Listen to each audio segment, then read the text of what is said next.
Labą vakarą. Aš esu Kęstutis iš Zinzino kompanijos. Mes Lietuvoje pradėjome 2011 metais ir dabar per 4 metus mums pavyko sukurti organizaciją, kuri sukuria 8% viso Zinzino apyvartos.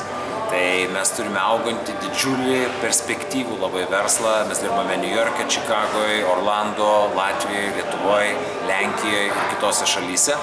Ir auganti komanda visą laiką reikalauja mokymų, apmokymų, tobulėjimo, mes visi norim tobulėti. Ir mes ieškome lektorių, ieškome renginių, kurie mums galėtų padėti tai padaryti.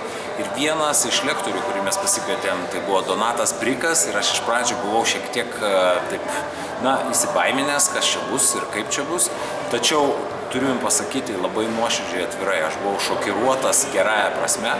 Man kiek tas renginys buvo informatyvus, kiek transformuojantis mano komanda, kiek rezultatai pradėjo gerėti ir aš visiškai pasitikiu Donatu, aš visiškai pasitikiu tuo, ką jisai daro, aš žinau jo vertybės, tai yra fantastiškas lyderis, kuriantis fantastiškus renginius su fantastiška verte Lietuvai ir galbūt netgi ateityje ir kitoms šalims. Taip kad aš labai rekomenduoju dalyvauti, ką tik tai Donatas organizuotų, aš būsiu tenai ir aš kviečiu jūs dalyvauti.